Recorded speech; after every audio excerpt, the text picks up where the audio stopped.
Good morning. Welcome to the English Module 2, PowerPoint presentation 2022. The presenter is Unique Elmena. Contact details are provided, the phone number, the email address, and the contact hours. Make use of the contact details. We will begin with formal writing. This module requires us to present our skills, how a student can write formally via argumentative essays, descriptive, expository, narrative as the basic category of essay writing. Of course, there are some, but for now, I want us to look at those. Remember, in general, writing skill, it includes your knowledge, your ability that allow you to express ideas in a written form. And this is how sometimes we want you to write an essay, okay? If we say write an argumentative essay, say for instance, here you are expected to present a balanced view on the topic. And this is a type of essay where the writer give an opinion, okay? You give an opinion by making an argument, and you support your argument with data, if you do have data, or you provide evidence, either legal or statistic.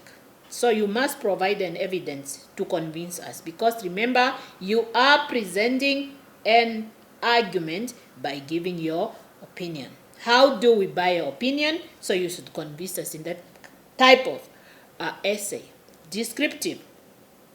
A descriptive essay requires you to provide some traits and characteristics of people, event, feelings in details. You should describe those traits in details. Either you describe the one for an event, or you describe the one for a person, or you describe whatever you are describing, but they should be traits to show that you are describing, right? Expository, it's a type of essay where you convey information without voicing a particular opinion, right? Okay, so, and we do have a narrative. As the word implies, narrative requires a student to tell, to narrate. You continue. Are you narrating an event? Are you narrating a story? What are you narrating? And you should make use of descriptive words. You should describe. You must make use of adjectives, okay, which are appealing to us, okay. In that type of essays, you must make use of some language components that add flavor to your essay. We move on with what is called, right? What is called a flow chart. Flow chart. A chart, it might not look like something that language student might like to use, but useful in English language indeed. When we talk about a flow chart, it's a picture that separates steps or process in a sequential order, and it can be adapted for many purposes, okay? Are you using it for a project plan or what? In education, say for instance, you can use a flow chart as a student, and lecturers, they can also use it by planning the structure of creative writing. If you get creative writing, like maybe in poetry, to communicate whatever you want to communicate, a particular theory, or to create a lesson plan, or to do an oral presentation, or to organize a group project, or to show a particular process, you can make use of flowcharts. Or even to organize your essay. It depends how you want to use it. Yeah. So, we have mind maps and how to create them. Okay, a mind map is a diagram which represents an idea that is central to the writing piece, as well as associated ideas. How do you create a mind map? Say, for instance, we can create a mind map by making sure that we spot out on a central idea. Okay, we spot out on a central idea, and after we conclude on a central idea that we want to concentrate on, we add branches of your map. So you divert branches from a central idea, and you add keywords, and you color code your branch, and later include all images. You can also, that is just a basic formula that I have given you, but you can as well do it in your own creative way, right? You can do it in your own creative way. We are moving on with the writing skills. In this module, at a time you can be asked to write what you call a diary. My dear students, a diary, it is something that is not new in a life of a student, neither in the English course. So when we talk about when you have to write a diary, in this particular instance, you should now take note of how can one write a diary. Say, for example, a diary requires a day, a date, and a time. Okay, and it has to have a title like Dear Diary, and you should have a descriptive headings, and you must now concentrate on a comprehensive content that you have to write about. If you say Dear Diary, then you have a heading. Maybe you are writing about a particular memory that you do not want to forget. You give it a title, and a diary should be written in the first person, I, we, us. And you can also, it should also be written in an informal style. Remember, here you are just expressing yourself, either maybe your feeling, either maybe your thought, either your opinion, either your hopes. I do not know what is it that you actually want to express. And you can interestingly, you can make use of similes and metaphors in your diary, at least to add flavor and its language. And it should be written in chronological order. You cannot just write this and go there and jump there, so that it should, make sense to us. If we read about a particular event, how they happen, they should be in order, right? And you can use emotive language, and it must be written in a past tense, unfortunately. And it can be also written using adverbals, and make sure that finally you sign. Yes, and finally you sign.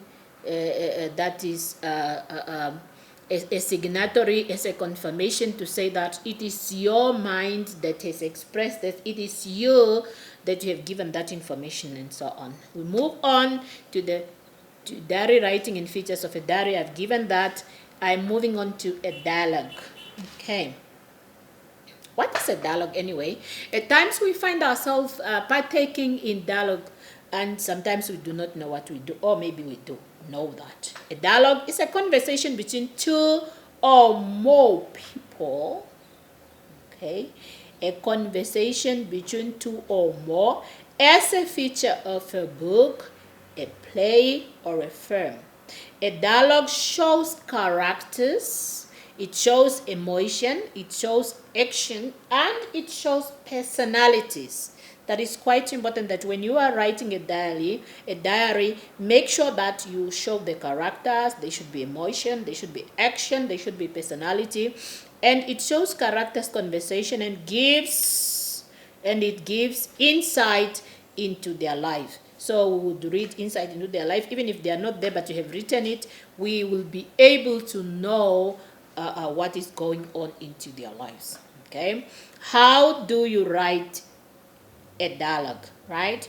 You are required to make use of quotation marks to indicate the spoken words, right? A dialogue text stays outside. Use separate sentence action. Use single quotes when quoting something within a dialogue, and use new paragraph to indicate a new speaker. Okay. Why dialogues are so important? They help us to establish the tone and the atmosphere of the scene. They reveal the characters. They give an advance of your storyline, and they help us to charge scenes with our emotions. Okay. After that, we have what you call summarizing, which is quite an obvious word now to deal with in the English language.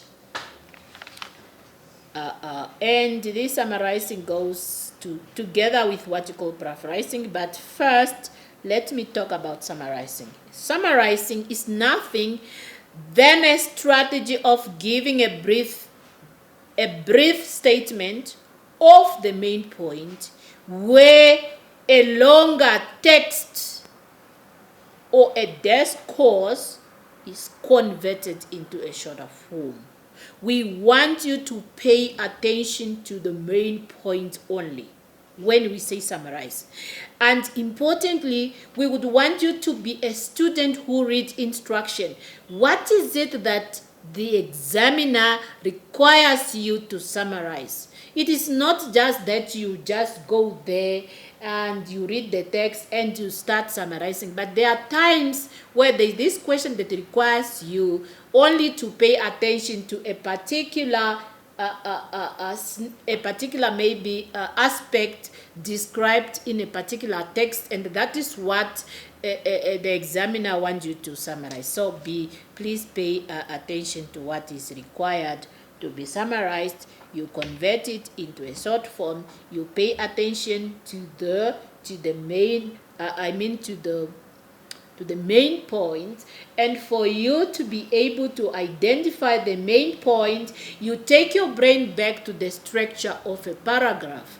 Okay, a structure of a paragraph. If you know what makes up a structure of a paragraph, the topic sentence is there in that particular paragraph. It's mostly a sentence that begins in some of the paragraph. It contains the main idea, and that is how you are paying attention. You pay attention to the topic sentence. You pay attention to the concluding sentence. However, in this particular instance, we do not want you to bring out the details and examples. They are parts that are eliminated in summary writing. So you don't write examples and details in the summary writing. However, pay attention to the main points. So I think I've taught you now how to identify the main point. So you identify how to summarize, you identify the main idea, you connect them together, you eliminate unnecessary information such as details and example, you use quotation mark in case you want to use the information as it is, otherwise make use of your own words as much as you can. And use the present tense. All right, I think that is it, if necessary. Otherwise, we have paraphrasing. What does it mean to paraphrase? A paraphrasing and a summarizing, they are not so far from each other. They are a brother and a sister, however they differ. How?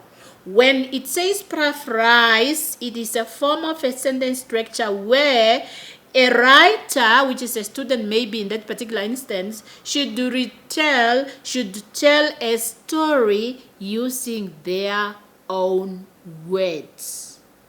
You tell a story in your own words, but make sure that the meaning of that sentence, the meaning of that paragraph should be the same. The sentence structure might differ, but the meaning is a mandatory that it has to be the same. Okay, no quotes are allowed when you are paraphrasing. Why? Because quote means you are using, especially the direct quotation, right? You are using the exact word of the author, of the original author. So in this particular case, make use of your own words, and therefore no quotes are required. However, in a summarizing, you can as well quote directly if you might wish to, provided that maybe you get stuck to convert that form into your own words. All right. Or maybe it's just too important that you think it might add value to that summary. Okay.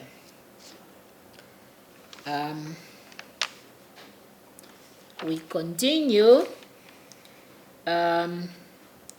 with the differences between a novel and poetry. How do the two differ? It says a novel is a short story written in prose, often in a narrative form. Okay, whereas a poetry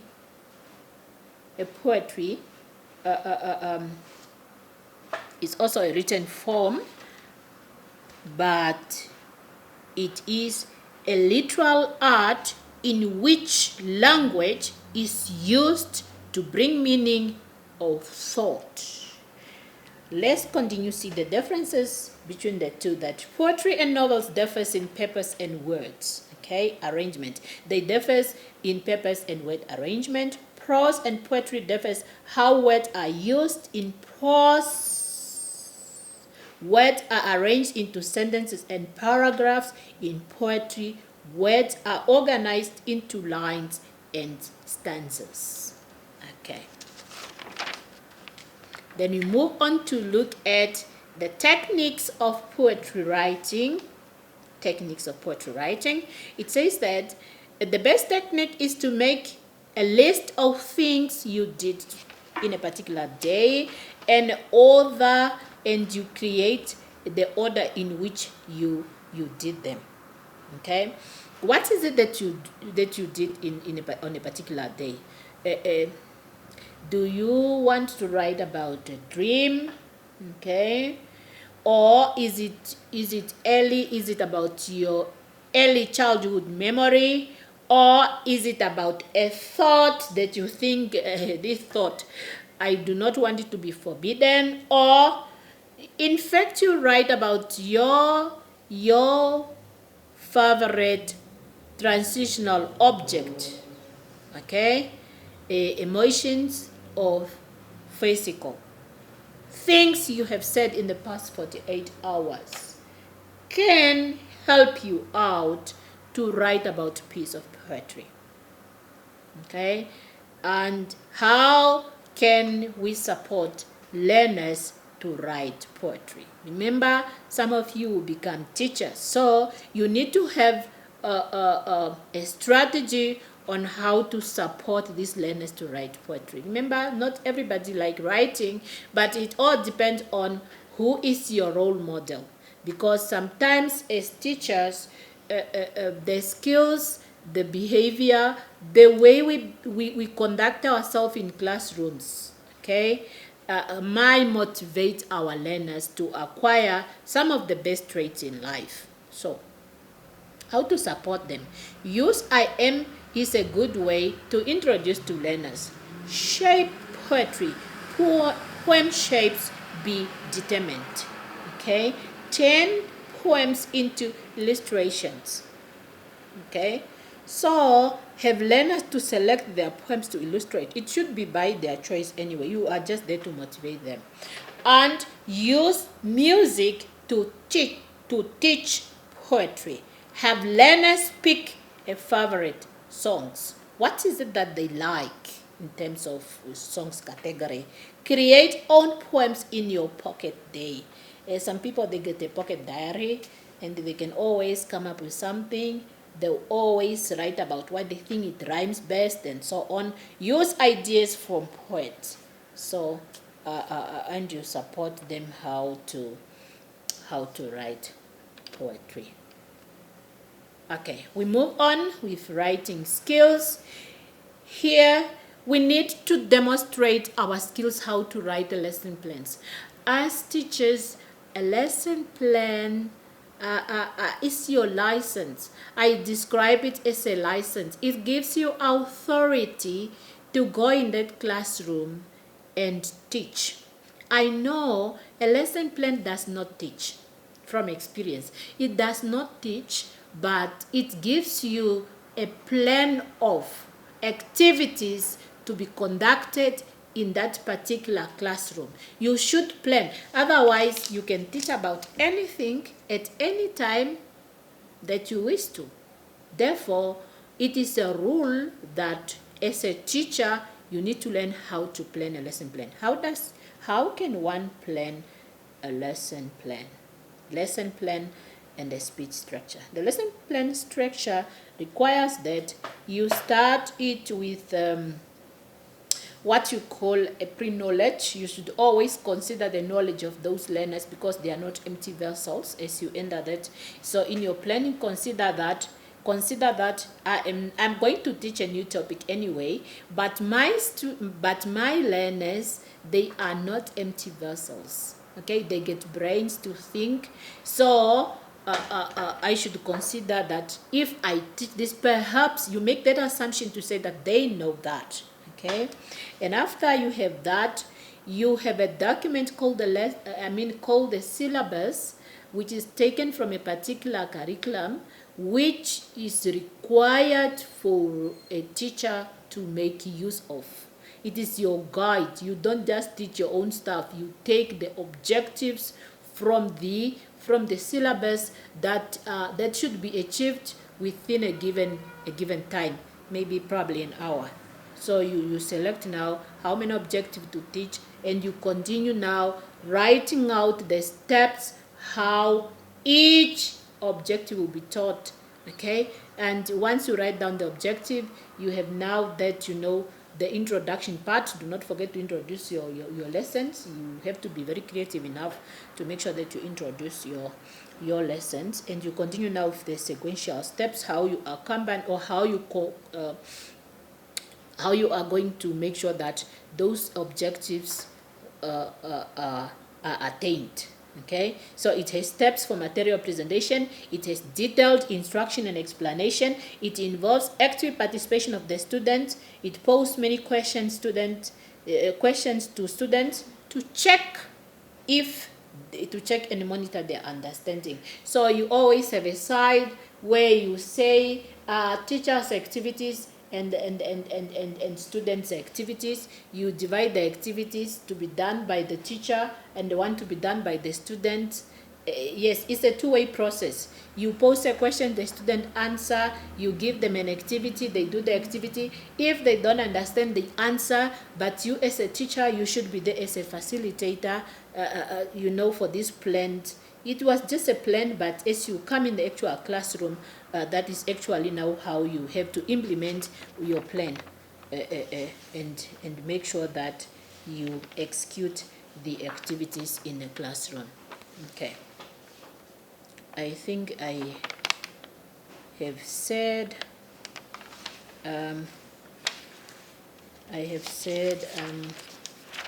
something about a lesson plan. However, apart from the lesson plan, they can also ask you to prepare a speech, okay, a speech structure. Make sure on a speech structure, if they say deliver a speech somewhere, not in a classroom, somewhere maybe where their audience, so make sure that in a structure of a speech, you must also plan so that you don't just talk about anything. You first, at the planning stage, you find out who are my audience. Am I going to deliver this speech to the young people? Is it to the old people? Is it to the middle class? Is it to the higher class? And then from there you look at the point to say, if I have maybe higher class, what word choice will I make? Okay, so you must also consider your words. Okay, choose your word appropriately, so that you even know what to say.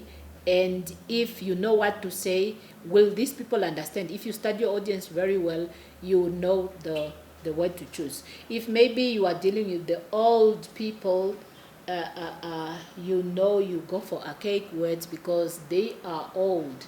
But if it's young people, you know what to say, what jokes to make. If it is maybe you deliver a speech in a formal setting, you must make sure that your language is also very, very formal. So your planning and your preparation should be proper. So in a speech, you should know what to talk about. You research more. You don't just go there without prepared. Otherwise, it will be something else. So it has a planning stage, it's a structure, a preparation stage, an introduction stage. Your introduction should always be catchy. We should be, get attracted to what you are to bring forth. And you should have a body, and your speech should also have a conclusion. Okay? And as it looks, this what I've mentioned are some of the similarities that you find also in a lesson plan. But the lesson plan should also have a planning stage, a preparation, an introduction, a body, and you should also conclude it. So, speech preparation, so you should have a topic, you split it and you prepare, you practice and you practice. You don't just go there without practicing because you don't even know how you smile maybe. If you have difficulty in smiling, because these are some of the gestures, body language that your audience will look at, and you get some perspective to check out how you rehearse. Maybe there are words that you even need to learn how to pronounce. Okay, and even maybe there's a walking style, or maybe you need to dress out into a particular way so that if I make it in this way, my audience will be interested in what I'll convey to them. Okay, we have a point to say, how can you say goodbye to a colleague? In life, there is always a point to say. It is easy to say what? It is easy to say welcome, but difficult to say goodbye. Very true. Some people, when they are given this chance to say goodbye to somebody, they become speechless, they don't talk. It's tears that talk on behalf of them. But I advise you become very confident when it is your chance one day to say goodbye to somebody. How do you do it? You recognize the colleague's strength. What was the strength? Maybe imagine a colleague you've been working for some time in a particular organization. So you spot out those strengths for the colleague. They give some words of appreciation and motivation to a person. And in that case, maybe you retain those particular talents in that particular person.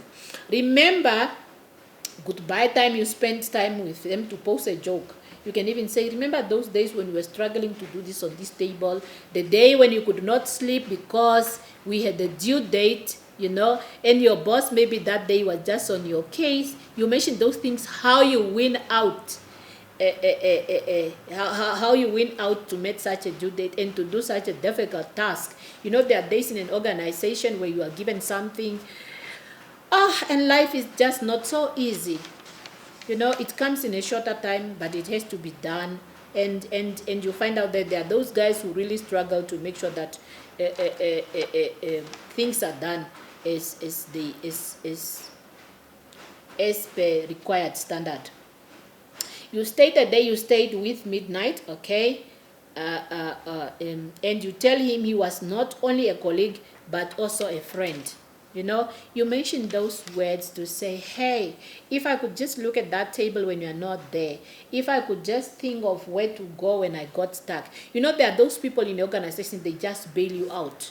They bail you out in terms of delivery. They bail you out in terms of, personal life. Sometimes they can also bail you. There are these people who are just so good. When you go to them, you talk to them, you always get what you are looking for. So make sure that you mentioned some of those, and you can even say that really you without you we wonder how we are going to make it. We wish we could even you know, we could even have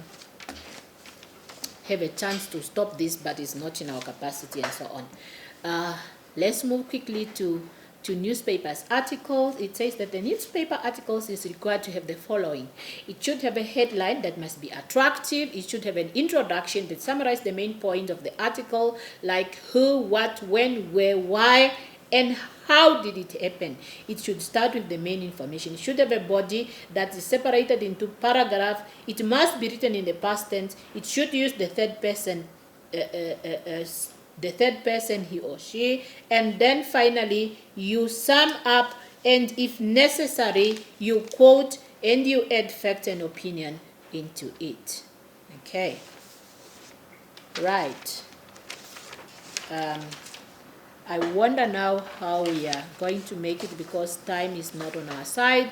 But here we have a listening skill that requires us to differentiate between phonetics and phonology. Phonetics, it is about how sounds are made, and phonology, it is about how sounds are organized in a particular language. Okay, phonetics belongs to a descriptive linguistics, while phonology belongs to a theoretical linguistics. Phonetics is the study of the production and transmission of sounds, while phonology is the study of different patterns of sounds in a different language. And phonetics does not study a particular language, whereas in phonology one study a particular language. Auditory perceptions problems, it says, is a disorder that make it hard for children in schools to recognize sounds in a particular words, to recognize the differences in sounds of a particular words. You know, you find these people, two similar words, they just sound the same to them. They struggle with auditory discriminations. They fail to focus on the most of the important sounds in a noisy settings. Auditory memories have difficulties to remember, and they have difficulties to recall orders of sounds. Okay, and then we have a case where we have to look at what? We have to look at stress and intonation. It says that the stress is just the amount of emphasis one put on a syllable of a word, while the intonation describes the rise and the fall of the voice of a speaker. Okay, and then we have social listening and informal learning situation. It says the good social listening skills involves the following. It makes a speaker feel valued. It enables one to follow rules and instruction and understand the responsibilities. It builds relationship with those around them. Good social listening skills promote personal development and practical development in social settings. And then it says listening in informal situation includes: say it once, just give instruction once. Stand and talk, you give a chance to talk each time. You pause, learner's hand, signals hand, pay attention, pause, and paraphrase. These are some of the skills to find out if people are listening to what you are saying. And we have, oh my God, we are really running out of time. We have reading. We have the reading aspect. Okay, we have the reading aspect where we have to say reading literature. Okay, the features of poor reading. It says that use memorization. If you want to see if the person has poor reading skills, they use the memorization techniques to recall words. They have no skills of how to solve reading problems. Okay, they have low self-esteem. They see their success and failure as biased of the teacher, and they believe in understanding comes from reading. And we have the reading culture in Namibia. It says that it gives or provide learners with different textbook. If you want to improve reading culture in Namibia, right? You ask them to bring their own book to class. You host a competition for both who reads, for good readers. You give them a text to read at home. You create a reading corner in your classroom. You bring a favorite textbook for them to read. You can also read for them aloud in class as a teacher, and you read, and the idea for you to read is to give them an example. And we have analysis of a text. If you have to do academic analysis of a text, you identify the author, thesis, and the purpose. You analyze the structure of a passage, and you analyze the structure of the passage. You consider looking into the main idea. You consult your own dictionary. You make the outline of your work. You write a summary of your work. You determine the purpose, and you evaluate the purpose. Okay.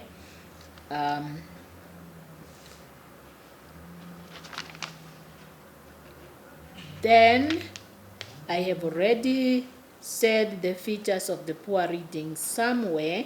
So the most important thing which is left there now on this slide, it is an idea of how to express oneself, the danger of expressing oneself in a public. Okay, make sure that the danger of inappropriate expression in the public is that it promotes victimization. We have cases where people go on social media and they express themselves into inappropriate way. So they victimize, they cause defamation of character, they cause bullying, it's gossiping, it is extreme view of attack of other people, which include racism and sexism. So be careful when you express yourself in the public, not to offend anybody, because these are people with rights and privacies. They can hold you accountable should you continue doing that. So it's an offensive within the context of the Namibia Republic. So how can one prepare learners for oral examination? Okay. The preparation of learners for oral examination requires you that you spend time to prepare, practicing some of the possible topics. Maybe you give them some possible topic, like maybe they can describe an event, or they can describe a place, or they can talk about a sensitive matter, or they can argue about a sensitive aspect, or they can talk about some of the social issues, like maybe teenage pregnancy, or issues of COVID-19, or it depends on what the examiner wants to give them. But you, as a teacher, to prepare them better, you should give them a chance to practice about some of those likely topics, but not exactly what is in the exam anyway. That is not allowed. Questions that teachers would possibly ask. I've said that they should be punctual to the exam room. They should have a good impression first. They should listen carefully. They are required to be good listeners. They cannot say, pardon, ma'am, what did you say? They need to be there for that particular mission. Why do they go to the exam room? The reason is for oral examination. So they just have to answer and the reasons based on what their brain can give them.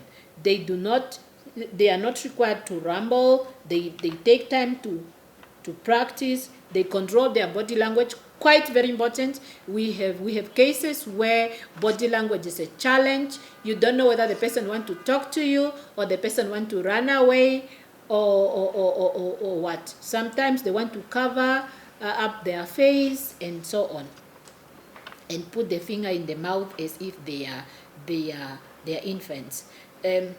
So they should be careful of their body structure. Sit straight, face the audience. If the audience face you, if there is only a teacher, and they continue talking, and their voice need to be loud enough.